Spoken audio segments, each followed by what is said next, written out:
Hi everyone, business bus പ്ലസിൻ്റെ പുതിയൊരു വീഡിയോയിലേക്ക് എല്ലാവർക്കും സ്വാഗതം. ഇന്നത്തെ വീഡിയോ എന്ന് പറയുന്നത് എങ്ങനെ നിങ്ങൾക്കൊരു ഹോം ബേസ്ഡ് ആയിട്ടുള്ള ക്രാഫ്റ്റിൻ്റെ ബിസിനസ് ഇന്ത്യയിൽ നിന്ന് തുടങ്ങാം എന്നുള്ളതിനെ കുറിച്ചിട്ടാണ്. അപ്പോൾ ഇപ്പോൾ ഒരുപാട് പേര് യങ്സ്റ്റേഴ്സൊക്കെ എസ്പെഷ്യലി ഈ ഒരു ക്രാഫ്റ്റ് ബിസിനസ്സിലേക്ക് ഇറങ്ങുന്നുണ്ട്. അപ്പോൾ അതിന് ഒരു ഹെൽപ്ഫുൾ ആവുന്ന രീതിയിലാണ് നമ്മൾ ഈ ഒരു വീഡിയോ ചെയ്യുന്നത്. അപ്പോൾ ഇങ്ങനെ ബിസിനസ്സായിട്ട് ചെയ്യാൻ താല്പര്യമുണ്ട്, പക്ഷേ എങ്ങനെ ചെയ്ത് തുടങ്ങണം എന്ന് ഒരു ഐഡിയ ഇല്ലാതിരിക്കുകയാണെന്നുണ്ടെങ്കിൽ ഈ ഒരു വീഡിയോ നിങ്ങൾക്ക് ഹെൽപ്ഫുൾ ആവും. കാരണം അതേ ഓർഡറിൽ തന്നെയാണ്, നിങ്ങൾ ഏത് ഓർഡറിലാണോ കാര്യങ്ങൾ ചെയ്യേണ്ടത് അതേ ഓർഡറിൽ തന്നെയാണ് നമ്മൾ കാര്യങ്ങൾ പറഞ്ഞു പോകുന്നത്. വലിയ ഇൻവെസ്റ്റ്മെൻ്റ് ഒന്നും ഇല്ലാതെ തന്നെ ചെയ്യാൻ പറ്റുന്ന ഒരു ബിസിനസ്സാണ് ക്രാഫ്റ്റ് ബേസ്ഡ് ആയിട്ടുള്ള ബിസിനസ്സുകൾ എന്ന് പറയുന്നത്. അത്യാവശ്യം എല്ലാ ഏരിയാസും ടച്ച് ചെയ്ത് പോകുന്നത് തന്നെയാണ് ഈ ഒരു വീഡിയോ. അപ്പോൾ നമുക്ക് വീഡിയോയിലേക്ക് കിടക്കാം. നിങ്ങൾ ആദ്യമായിട്ടാണ് ഈ ഒരു ചാനൽ കാണുന്നതെന്നുണ്ടെങ്കിൽ നിങ്ങൾക്ക് ഈ വീഡിയോ ഇഷ്ടപ്പെടുകയാണെന്നുണ്ടെങ്കിൽ തീർച്ചയായിട്ടും സബ്സ്ക്രൈബ് ചെയ്യാനായിട്ട് മറക്കരുത്. അതുപോലെ നിങ്ങളുടെ അഭിപ്രായങ്ങളും നിർദ്ദേശങ്ങളും താഴെ കമൻറ്റ് ബോക്സിലൂടെ അറിയിക്കാം. അപ്പോൾ നമുക്ക് വീഡിയോയിലേക്ക് കിടക്കാം. ആദ്യമായിട്ട് നിങ്ങൾ ചെയ്യേണ്ടത് നിങ്ങളുടെ ക്രാഫ്റ്റ് നിഷ് എന്താണെന്നുള്ളത് ഐഡൻറ്റിഫൈ ചെയ്യലാണ്. അപ്പോൾ നിഷ് എന്ന് പറഞ്ഞാൽ വേറെ ഒന്നുമല്ല, ഒരു വലിയൊരു ഗ്രൂപ്പിനെ നമ്മൾ സെഗ്മെൻറ്റ് ചെയ്തെടുക്കുമ്പോൾ നമുക്ക് നിഷ് എന്ന് പറയാം. ഇപ്പം ക്രാഫ്റ്റിൻ്റെ കാര്യം തന്നെ എടുക്കുകയാണെന്നുണ്ടെങ്കിൽ ക്രാഫ്റ്റ് തന്നെ പല രീതിയിലുള്ളതിനൊക്കെ നമുക്ക് ക്രാഫ്റ്റ് എന്ന് പറയാം അല്ലേ. അതായത് എംബ്രോയിഡറി ചെയ്യുന്നവരെ നമുക്ക് ക്രാഫ്റ്റ് എന്ന് പറയാം, നന്നായി പെയിൻറ്റിങ് ചെയ്യുന്നതിന് നമുക്ക് ക്രാഫ്റ്റ് എന്ന് പറയാം, എന്തെങ്കിലും വേസ്റ്റ് മെറ്റീരിയൽസ് കൊണ്ട് എന്തെങ്കിലുമൊക്കെ ഡെക്കോർ ഉണ്ടാക്കുന്നവരെ നമുക്ക് ക്രാഫ്റ്റ് ചെയ്യുന്നവരെന്ന് പറയാം. അപ്പോൾ ഇതിൽ ഏത് മേഖലയിലാണ് നിങ്ങൾക്ക് നിങ്ങളുടെ ബിസിനസ് തുടങ്ങേണ്ടതെന്നുള്ളത് ഐഡൻറ്റിഫൈ ചെയ്യലാണ് ഫസ്റ്റ് സ്റ്റെപ്പ് എന്ന് പറയുന്നത്. അപ്പോൾ ഇങ്ങനെ നിഷ് ഐഡൻറ്റിഫൈ ചെയ്യുന്ന സമയത്ത് തന്നെ നമ്മൾ പ്രധാനമായും രണ്ട് കാര്യങ്ങൾ നോക്കണം. നിങ്ങളുടെ താല്പര്യത്തിന് പുറമെ നിങ്ങൾക്കതിനകത്ത് എത്രത്തോണ്ട് സ്കില്ലുണ്ട് എന്നുള്ളത് നിങ്ങൾ വിലയിരുത്തേണ്ട കാര്യമാണ്. അപ്പോൾ നിങ്ങൾക്ക് എത്രത്തോണ്ട് സ്കില്ലുണ്ട്, നിങ്ങൾ എത്രത്തോണ്ട് ആ ഒരു കാര്യം ചെയ്യാനായിട്ട് പാഷനേറ്റ് ആണ് എന്നുള്ളത് നിങ്ങൾ നോക്കണം. അതുപോലെ തന്നെ ശ്രദ്ധിക്കേണ്ട ഒരു കാര്യമാണ് മാർക്കറ്റിൽ അതിന് ഡിമാൻഡ് ഉണ്ടോ എന്നുള്ളത്. ഇപ്പോൾ ഒരു എക്സാമ്പിൾ പറയുകയാണെന്നുണ്ടെങ്കിൽ പുറത്തൊക്കെ വലിയ പോപ്പുലർ ആയിട്ടുള്ളൊരു കാര്യമാണ് റഗ് ടഫ്റ്റിംഗ് എന്ന് പറയുന്നത്. നമ്മൾ അതിനെ പറ്റിയിട്ടൊരു വീഡിയോ ചെയ്തിട്ടുണ്ടായിരുന്നു. അതായത് ചവിട്ടിയാണ് ഉണ്ടാക്കുന്നത്. നമ്മുടെ നാട്ടിൽ നമ്മൾ കണ്ടുവരുന്നത് പോലെയല്ല, എന്തിൻ്റെ ഡിസൈനാണോ നമുക്ക് വേണ്ടതെന്ന് വെച്ച് കഴിഞ്ഞാൽ അതുപോലെയുള്ളത് അവർ ഉണ്ടാക്കിയെടുക്കും. അപ്പോൾ അതിന് പുറത്തൊക്കെ നല്ല ഡിമാൻഡ് ഉണ്ട്. ഇപ്പോൾ നമ്മുടെ നാട്ടിൽ ഡിമാൻഡ് ഉണ്ടോ എന്നുള്ളത് ആരെങ്കിലും ഒന്ന് ഇറങ്ങി അതിൻ്റെ അവസ്ഥ എന്താണെന്നുള്ളത് മനസ്സിലാക്കി കഴിഞ്ഞാലേ പറയാൻ വേണ്ടി പറ്റുള്ളൂ. അപ്പോൾ ഓൾറെഡി ഡിമാൻഡ് ഉള്ളത് എന്താണെന്ന് മനസ്സിലാക്കാനായിട്ട് നമുക്ക് ഇൻസ്റ്റാഗ്രാം, സോഷ്യൽ മീഡിയ പ്ലാറ്റ്ഫോംസൊക്കെ നന്നായി യൂസ് ചെയ്യാൻ വേണ്ടി പറ്റും. നമുക്കറിയാം ചില ക്രാഫ്റ്റ്സൊക്കെ ഓൾറെഡി ഇൻസ്റ്റാഗ്രാമിൽ പോപ്പുലറാണ്, അതുകൊണ്ട് തന്നെ ഡിമാൻഡ് ഉള്ളതാണ്, ഇൻ ഡിമാൻഡ് ആയിട്ടുള്ള ക്രാഫ്റ്റ് ഐറ്റംസ് ആണ്. അപ്പോൾ ഇതിനകത്ത് വരുന്നതാണ് hand made jewellery, home decor items, clothing, paper craft, eco friendly ആയിട്ടുള്ള പ്രൊഡക്ട്സ്. ഇതൊക്കെ നമുക്ക് കുറച്ച് പോപ്പുലറായിട്ട് വരുന്ന കാര്യങ്ങളാണ്. ഇതിന് പുറമെ ഗിഫ്റ്റ് ഹാമ്പേഴ്സ്, ചോക്ലേറ്റ്സും ക്ലോത്തിങ് ഒക്കെ വെച്ചിട്ടുള്ള ഗിഫ്റ്റ് ഹാമ്പേഴ്സ് കൊടുക്കുന്നത് ട്രെൻഡിങ് ആയിട്ടുള്ള ഒരു കാര്യമാണ്. പേപ്പർ ബേസ്ഡ് ആയിട്ടുള്ള ഹാൻഡ് മെയ്ഡ് ഗിഫ്റ്റിംഗ് ഓപ്ഷൻസ് ഒക്കെ പ്രൊവൈഡ് ചെയ്യുന്ന കുറേ ക്രാഫ്റ്റേഴ്സ് ഉണ്ട്. അപ്പോൾ ഇതിൽ ഏതിൻ്റെ ബിസിനസ്സാണ് നിങ്ങൾക്ക് തുടങ്ങാൻ താല്പര്യം എന്നുള്ളത് ഐഡൻറ്റിഫൈ ചെയ്യുക എന്നുള്ളതാണ് ഫസ്റ്റ് സ്റ്റെപ്പ് വരുന്നത്. ഇനി നമ്മളത് ഐഡൻറ്റിഫൈ ചെയ്ത് കഴിഞ്ഞു എന്നുണ്ടെങ്കിൽ സെക്കൻഡ് സ്റ്റെപ്പ് വരുന്നത് നമ്മളൊരു ബിസിനസ് പ്ലാൻ ഡെവലപ്പ് ചെയ്യുക എന്നുള്ളതാണ്.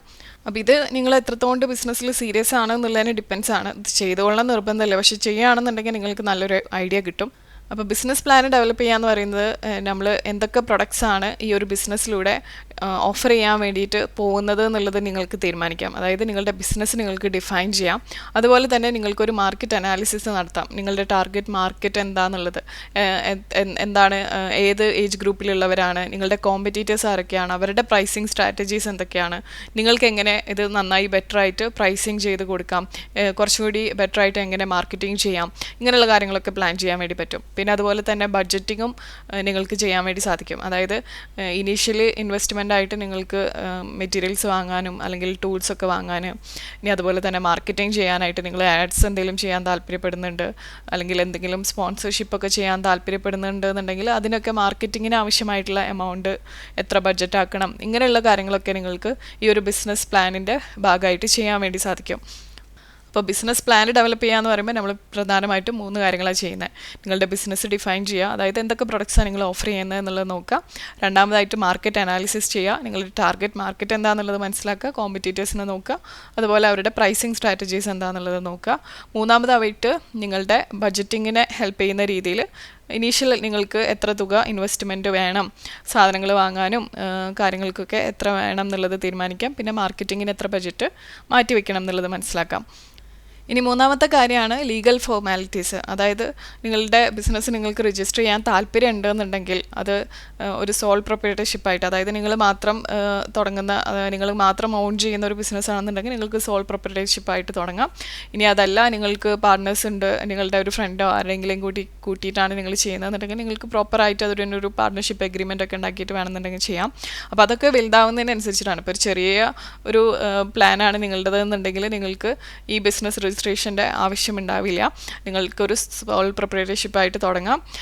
പിന്നെ നിങ്ങളിനി ഓൺലൈനായിട്ട് ഏതെങ്കിലും കൊമേഴ്സ് പ്ലാറ്റ്ഫോംസിലൂടെയോ അല്ലെങ്കിൽ നിങ്ങൾ തന്നെ ഒരു വെബ്സൈറ്റ് ബിൽഡ് ചെയ്തിട്ട് അതിൽ കൂടെ ഒക്കെ സെല് ചെയ്യാനായിട്ട് തീരുമാനിക്കുകയാണെന്നുണ്ടെങ്കിൽ നിങ്ങൾക്ക് കൊമേഴ്സ് സെല്ലിങ്ങിനായിട്ട് GST രജിസ്ട്രേഷൻ എടുക്കേണ്ടതായിട്ട് വരും. നിങ്ങൾ എത്ര ചെറിയ സെയിൽസ് ഉണ്ടാക്കുകയാണെന്നുണ്ടെങ്കിലും ഇത് മാൻഡേറ്ററി ആണ് കൊമേഴ്സ് സെല്ലേഴ്സിനായിട്ട്.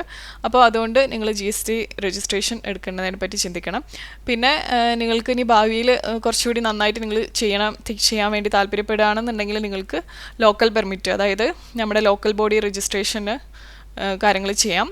അതായത് നിങ്ങൾ പഞ്ചായത്തിലാണെന്നുണ്ടെങ്കിൽ പഞ്ചായത്തിൽ, മുനിസിപ്പാലിറ്റി ആണെങ്കിൽ മുനിസിപ്പാലിറ്റി, കോർപ്പറേഷൻ ആണെങ്കിൽ കോർപ്പറേഷൻ്റെ ഈ ഒരു സംരംഭം തുടങ്ങുന്നതിൻ്റെ ഫോർമാലിറ്റീസ് എന്തൊക്കെയാണെന്നുള്ളത് മനസ്സിലാക്കിയിട്ട് അതിനനുസരിച്ചിട്ട് വേണമെന്നുണ്ടെങ്കിൽ ചെയ്യാം. ഇതൊക്കെ എത്രത്തോണ്ട് വിപുലമായിട്ട് നിങ്ങൾ ബിസിനസ് ചെയ്യാൻ താല്പര്യപ്പെടുന്നു എന്നുള്ളതിനെ ഡിപ്പെൻസ് ആണ്.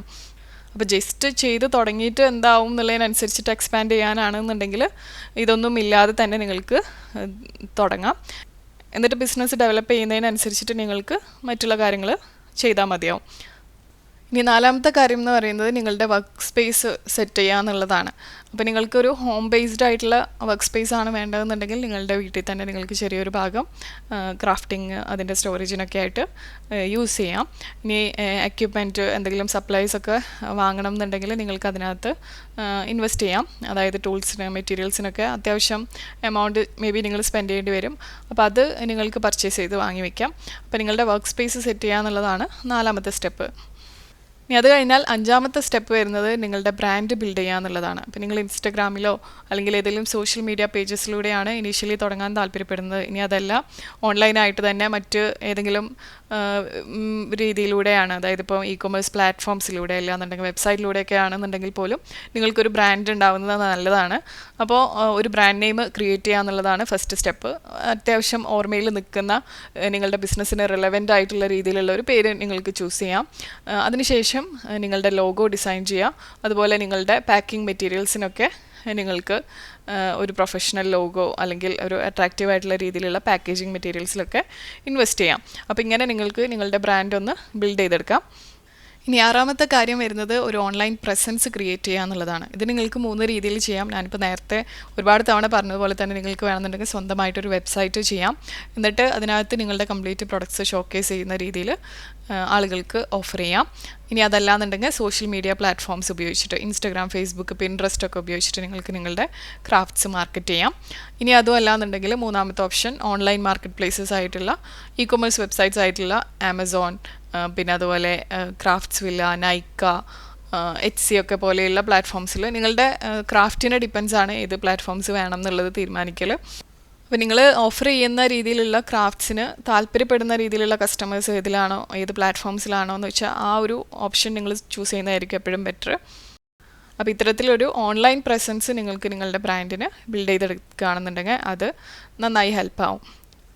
അടുത്തതാണ് നിങ്ങളുടെ ക്രാഫ്റ്റ് ബിസിനസ്സിന് നിങ്ങൾ എങ്ങനെ ഒക്കെ മാർക്കറ്റിംഗ് ചെയ്യണം എന്നുള്ളത് തീരുമാനിക്കുക. അതുപോലെ നിങ്ങളുടെ സെയിൽസിൻ്റെ സ്ട്രാറ്റജീസ് ഒന്ന് തീരുമാനിക്കുക എന്നുള്ളതാണ് അടുത്ത സ്റ്റെപ്പ് വരുന്നത്. അപ്പോൾ ബേസിക്കലി നിങ്ങൾക്ക് കണ്ടൻറ് മാർക്കറ്റിംഗ് ചെയ്യാം. ഇപ്പോൾ ഒരുപാട് പേര് കണ്ടൻറ് മാർക്കറ്റിംഗ് ചെയ്യുന്നതായിട്ട് നിങ്ങൾ കാണാം, ക്രാഫ്റ്റ്സ് പ്രൊമോട്ട് ചെയ്യുന്ന രീതിയിൽ. ഇപ്പോൾ ക്ലോത്തിങ്ങിൽ തന്നെ ചില ഡ്രസ്സസൊക്കെ ഉണ്ടാക്കുന്നവർ അവരവരുടെ ആ ഒരു മേക്കിംഗ് പ്രോസസ്സൊക്കെ കണ്ടൻ്റായിട്ട് യൂട്യൂബിലും ഇൻസ്റ്റഗ്രാമിലൊക്കെ പോസ്റ്റ് ചെയ്യൽ കാണാം. അപ്പം അത് കണ്ടിരിക്കുന്നവർ തന്നെ പിന്നീട് അവരുടെ കസ്റ്റമേഴ്സായിട്ട് മാറും. അപ്പോൾ ഇത്തരത്തിൽ കണ്ടൻറ് മാർക്കറ്റിംഗ് നിങ്ങൾക്ക് ചെയ്യാം. കണ്ടൻറ് മാർക്കറ്റിങ്ങിനെ പറ്റിയിട്ട് നിങ്ങൾക്ക് അറിയാൻ താല്പര്യം ഉണ്ടെന്നുണ്ടെങ്കിൽ ഞാൻ മുകളിൽ ഐക്കാർഡിൽ കൊടുക്കാം. നിങ്ങൾക്ക് വേണമെന്നുണ്ടെങ്കിൽ ആ ഒരു വീഡിയോ കണ്ടു നോക്കാവുന്നതാണ്. അപ്പോൾ ഇത് ബേസിക്കലി ഒന്നുമില്ല, ജസ്റ്റ് നിങ്ങളുടെ ഒരു ബ്ലോഗോ അല്ലെങ്കിൽ ഒരു യൂട്യൂബ് ചാനൽ എങ്ങാനും തുടങ്ങുക. എന്നിട്ട് നിങ്ങളുടെ ക്രാഫ്റ്റിൻ്റെ ട്യൂട്ടോറിയൽസോ ബിഹൈൻഡ് ദി സീൻ പ്രോസസ്സോ ഇനി എന്തെങ്കിലും DIY ടിപ്സ് ഉണ്ടെന്നുണ്ടെങ്കിൽ അങ്ങനെയൊക്കെ ഷെയർ ചെയ്ത് കഴിഞ്ഞാൽ നിങ്ങൾക്ക് വ്യൂവേഴ്സിന് കിട്ടും. അപ്പോൾ നിങ്ങളുടെ ക്രാഫ്റ്റ്സിൽ താല്പര്യമുള്ളവരായിരിക്കുമല്ലോ നിങ്ങളുടെ വ്യൂവേഴ്സ് എന്ന് പറയുന്നത്. അപ്പോൾ അവർക്ക് അവർ ഇവഞ്ച്വലി നിങ്ങളുടെ കസ്റ്റമേഴ്സായിട്ട് മാറാനുള്ള ഒരു ഓപ്പർച്യൂണിറ്റി ഉണ്ടാവുകയാണ് ഇവിടെ. പിന്നെ അടുത്തൊരു ഓപ്ഷൻ എന്ന് പറയുന്നത് നിങ്ങൾക്ക് ഓൺ വെബ്സൈറ്റ് ഉണ്ടെന്നുണ്ടെങ്കിൽ നിങ്ങളുടെ വെബ്സൈറ്റ് SEO ഒപ്റ്റിമൈസേഷൻ ചെയ്യാം. സെർച്ച് എൻജിൻസിന് കൂടുതൽ വിസിബിൾ ആവുന്ന രീതിയിൽ നിങ്ങളുടെ വെബ്സൈറ്റ് കൊണ്ടുവരലാണ് ഈ ഒരു സ്റ്റെപ്പ് എന്ന് പറയുന്നത്. അപ്പോൾ SEO ചെയ്യുകയാണെന്നുണ്ടെങ്കിൽ നിങ്ങൾക്ക് വലിയൊരു എമൗണ്ട് സ്പെൻഡ് ആക്കാതെ തന്നെ ഓർഗാനിക്കായിട്ട് നിങ്ങളുടെ വെബ്സൈറ്റിലേക്ക് ട്രാഫിക് കൊണ്ടുവരാൻ വേണ്ടി സാധിക്കും. ഇനി അതല്ലാന്നുണ്ടെങ്കിൽ മൂന്നാമതൊരു ഓപ്ഷനാണ് കൊളാബറേഷൻ ചെയ്യുക എന്നുള്ളത്. അപ്പോൾ നിങ്ങൾക്ക് ഏതെങ്കിലും പെർട്ടിക്കുലർ സോഷ്യൽ മീഡിയ ഇൻഫ്ലുവൻസേഴ്സായിട്ട് കമ്മ്യൂണിക്കേറ്റ് ചെയ്തതിന് ശേഷം അവരായിട്ട് പാർട്ട്ണർഷിപ്പ് ചെയ്യാം. അപ്പോൾ അവർക്ക് നിങ്ങൾ ഈ ഒരു പ്രൊഡക്ട്സ് ഒക്കെ അയച്ചു കൊടുത്തതിന് ശേഷം അവർ നിങ്ങളുടെ പേജോ അല്ലെങ്കിൽ നിങ്ങളുടെ പ്രൊഡക്ട്സ് പ്രൊമോട്ട് ചെയ്യുന്ന രീതിയിലാണ് ഇത് വർക്കാവുക. അപ്പോൾ നിങ്ങൾക്ക് കൂടുതൽ ഓഡിയൻസിലേക്ക് നിങ്ങളുടെ ബ്രാൻഡിനെ പറ്റിയിട്ടുള്ളൊരു അവയർനെസ്സും നിങ്ങളുടെ പ്രൊഡക്ട്സിനെ പറ്റിയിട്ടുള്ള ഡീറ്റെയിൽസൊക്കെ ഷെയർ ചെയ്യാൻ വേണ്ടി സാധിക്കുകയാണ്. അപ്പോൾ ഇങ്ങനെ നിങ്ങൾക്ക് സെയിൽസ് കൊണ്ടുവരാൻ വേണ്ടി സാധിക്കും. ഇനി അതും അല്ലാന്നുണ്ടെങ്കിൽ ലോക്കൽ മാർക്കറ്റ്സിൽ, അതായത് എക്സിബിഷൻ, ഫെയർ, ഇങ്ങനെയൊക്കെയുള്ള രീതിയിൽ നിങ്ങൾക്ക് നിങ്ങളുടെ പാർട്ടിസിപ്പേഷൻ അറിയിക്കാം. അപ്പോൾ ഇങ്ങനെയും നിങ്ങളുടെ പ്രൊഡക്ട്സ് നിങ്ങൾക്ക് പ്രൊമോട്ട് ചെയ്യാനായിട്ട് സാധിക്കും. ഇനി എട്ടാമത്തെ കാര്യം എന്ന് പറയുന്നത് നിങ്ങളുടെ പ്രൊഡക്ട്സിൻ്റെ പ്രൈസിംഗ് ആണ്. അപ്പോൾ നിങ്ങളുടെ പ്രൊഡക്ട്സ് നിങ്ങൾക്ക് രണ്ട് രീതിയിൽ പ്രൈസിങ് ചെയ്യാം. ഒന്നല്ലെങ്കിൽ നിങ്ങളുടെ കോമ്പറ്റീറ്റേഴ്സ് എത്രയാണോ പ്രൈസിങ് ചെയ്യുന്നതെന്ന് വെച്ച് കഴിഞ്ഞാൽ അത് ഒന്ന് മനസ്സിലാക്കിയിട്ട് ഒരു ആവറേജ് എടുത്തിട്ട് അതേ രീതിയിൽ നിങ്ങൾക്കൊരു പ്രോഫിറ്റ് മാർജിൻ കിട്ടുന്നു എന്നുള്ളത് ഉറപ്പുവരുത്തിയതിന് ശേഷം അതേ രീതിയിൽ തന്നെ നിങ്ങൾക്ക് പ്രൈസ് ചെയ്യാം. ഇനി അതല്ലാന്നുണ്ടെങ്കിൽ അതിനെ നമ്മൾ കോമ്പറ്റേറ്റീവ് പ്രൈസിംഗ് എന്നാണ് പറയുക. കോമ്പറ്റീഷൻ്റെ ബേസിസിൽ നമ്മുടെ പ്രൊഡക്ട്സിനും നമ്മൾ പ്രൈസ് ചാർജ് ചെയ്യുന്ന രീതി. ഇനി അതല്ലാന്നുണ്ടെങ്കിൽ നിങ്ങൾക്ക് കോസ്റ്റ് അനാലിസിസ് ചെയ്യാം. അതായത് നിങ്ങളുടെ മെറ്റീരിയൽസിൻ്റെ കോസ്റ്റ് എത്രയാണ്, ലേബറിൻ്റെ കോസ്റ്റ് എത്രയാണ് വരുന്നത്, നിങ്ങൾക്ക് മറ്റ് ഓവർ ഹെഡ്സ്, അതായത് ഫിക്സഡ് ആയിട്ടുള്ള മറ്റ് ചാർജസ് എന്തെങ്കിലും വരുന്നുണ്ടെന്നുണ്ടെങ്കിൽ അതൊക്കെ കാൽക്കുലേറ്റ് ചെയ്തതിന് ശേഷം ആ കോസ്റ്റൊക്കെ എഴുതിയതിന് ശേഷം അതിൻ്റെ കൂടെ തന്നെ നിങ്ങളുടെ പ്രോഫിറ്റ് മാർജിനും കൂടെ ആഡ് ചെയ്തിട്ട് നിങ്ങൾക്ക് പ്രൈസ് സെറ്റ് ചെയ്യാം. അപ്പോൾ ഇങ്ങനെ രണ്ട് രീതിയിൽ നിങ്ങൾക്ക് പ്രൈസിങ് ചെയ്യാവുന്നതാണ്. എങ്ങനെയാണ് പ്രൊഡക്ട്സിന് പ്രൈസ് ചെയ്യാമെന്നുള്ള ഒരു വീഡിയോ നമ്മൾ ചെയ്തിട്ടുണ്ട്. അതിൻ്റെ ലിങ്കും ഞാൻ കൊടുക്കാം. നിങ്ങൾക്ക് താല്പര്യം ഉണ്ടെന്നുണ്ടെങ്കിൽ കണ്ടു നോക്കാവുന്നതാണ്. അപ്പോൾ അടുത്ത സ്റ്റെപ്പ് എന്ന് പറയുന്നത് ഫൈനാൻസസ് എങ്ങനെ മാനേജ് ചെയ്യാം എന്നുള്ളത് നോക്കലാണ്. അപ്പോൾ ഇതിന് വേണമെന്നുണ്ടെങ്കിൽ അത്യാവശ്യം എസ്റ്റാബ്ലിഷ് ഒക്കെ ആയിട്ടുണ്ടെന്നുണ്ടെങ്കിൽ നിങ്ങൾക്കൊരു അക്കൗണ്ടിങ് സോഫ്റ്റ്വെയർ വാങ്ങാം. അപ്പോൾ നിങ്ങളുടെ സെയിൽസും എക്സ്പെൻസും ഒക്കെ നിങ്ങൾക്ക് ട്രാക്ക് ചെയ്യാനും പിന്നെ നിങ്ങളുടെ ഫൈനാൻസസ് കുറച്ചുകൂടി ബെറ്റർ ആയിട്ട് മാനേജ് ചെയ്യാനൊക്കെ പറ്റും. പക്ഷേ ഇതൊന്നും ഇല്ലാതെ തന്നെ ആദ്യം വേണമെന്നുണ്ടെങ്കിൽ നിങ്ങൾക്ക് ഒരു ബുക്കിൽ നോട്ട് ചെയ്യുന്ന രീതിയിൽ ഫോളോ ചെയ്യാം മാനുവലായിട്ട്. ഇനി അതല്ലാന്നുണ്ടെങ്കിൽ നിങ്ങളുടെ മൊബൈലിലോ അല്ലാന്നുണ്ടെങ്കിൽ കമ്പ്യൂട്ടറിലോ എക്സൽ ഷീറ്റ് ഓപ്പൺ ചെയ്തിട്ട് അതിനകത്ത് നിങ്ങൾക്ക് നിങ്ങളുടെ ചിലവുകൾ എന്തൊക്കെയാണെന്നുള്ളതും ഡേറ്റും എന്തിനാണ് ചിലവായത് എന്നുള്ളതും ഒരു ഗിവൻ പെർട്ടിക്കുലർ മന്തിൽ ഇന്ന പോലെ എക്സ്പെൻസസ് ഉണ്ടായി, ഇന്ന പോലെ സെയിൽസ് ഉണ്ടായി എന്നുള്ള രീതിയിലും നിങ്ങൾക്ക് നിങ്ങളുടെ ഫൈനാൻസസ് മാനേജ് ചെയ്യാവുന്നതാണ്. അപ്പോൾ ഇനീഷ്യലി നിങ്ങൾക്ക് നിങ്ങളുടെ പേഴ്സണൽ ബാങ്ക് അക്കൗണ്ട് വെച്ചിട്ട് തന്നെ തുടങ്ങാം. പിന്നെ സെയിൽസൊക്കെ അധികം വരികയാണെങ്കിൽ നിങ്ങൾക്ക് ട്രാക്ക് ചെയ്യാൻ ബുദ്ധിമുട്ടൊക്കെ ആവുകയാണെന്നുണ്ടെങ്കിൽ മാത്രം എന്ത് ചെയ്യാം, സെപ്പറേറ്റ് നിങ്ങളുടെ ക്രാഫ്റ്റ്സിൻ്റെ ബിസിനസ്സിന് വേണ്ടിയിട്ട് നിങ്ങൾക്ക് സെപ്പറേറ്റ് ഒരു ബാങ്ക് അക്കൗണ്ട് മെയിൻറ്റെയിൻ ചെയ്യാം. ഇനി അടുത്തതാണ് കസ്റ്റമർ സർവീസ് ആൻഡ് ഫീഡ്ബാക്ക് എന്ന് പറയുന്നത്. എപ്പോഴും നിങ്ങളുടെ കസ്റ്റമേഴ്സിനായിട്ട് നിങ്ങൾ എൻഗേജ് ചെയ്തുകൊണ്ടിരിക്കുക, എക്സലൻ്റ് ആയിട്ടുള്ള കസ്റ്റമർ സർവീസ് കൊടുക്കുക, അവരോട് അവരുടെ ഫീഡ്ബാക്കും അല്ലെങ്കിൽ സജഷൻസൊക്കെ ചോദിക്കുന്നത് നല്ലൊരു കാര്യമായിരിക്കും. പിന്നെ നിങ്ങളുടെ പ്രൊഡക്ട്സ് പർച്ചേസ് ചെയ്തിട്ടുള്ള കസ്റ്റമേഴ്സിൻ്റെ അടുത്ത് നിന്ന് നിങ്ങൾ റിവ്യൂസ് വാങ്ങുക.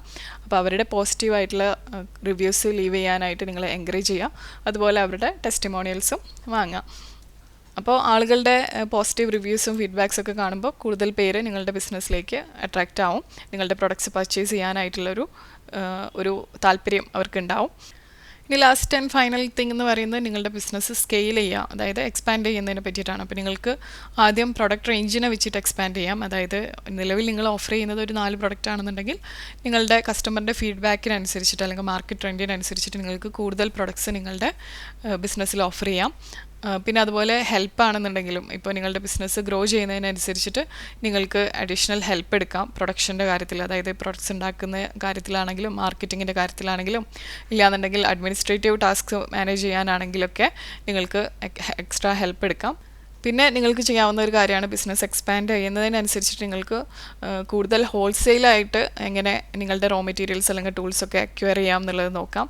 അപ്പോൾ ഇനീഷ്യലി നിങ്ങൾ ലോക്കൽ സ്റ്റോഴ്സ് അല്ലെങ്കിൽ ലോക്കലായിട്ടുള്ള ഹോൾസെയിലേഴ്സിനെയാണ് ഡിപ്പെൻഡ് ചെയ്തതെന്നുണ്ടെങ്കിൽ കുറച്ചുകൂടി വലിയ ഹോൾസെയിലേഴ്സിനെ അടുത്തുനിന്ന് നിങ്ങൾ പർച്ചേസ് ചെയ്യുകയാണെന്നുണ്ടെങ്കിൽ കുറേ കൂടി ബൾക്കായിട്ട് നിങ്ങൾക്ക് എടുക്കാനുള്ള കപ്പാസിറ്റി ഉണ്ടെന്നുണ്ടെങ്കിൽ ഒരു ഓൾ ഇന്ത്യ ലെവലിൽ നിങ്ങൾക്ക് ഹോൾസെയിലേഴ്സിനെ അന്വേഷിച്ചിട്ട് പർച്ചേസ് ചെയ്യുന്നത് കുറച്ചുകൂടി ബെനിഫിഷ്യൽ ആവും.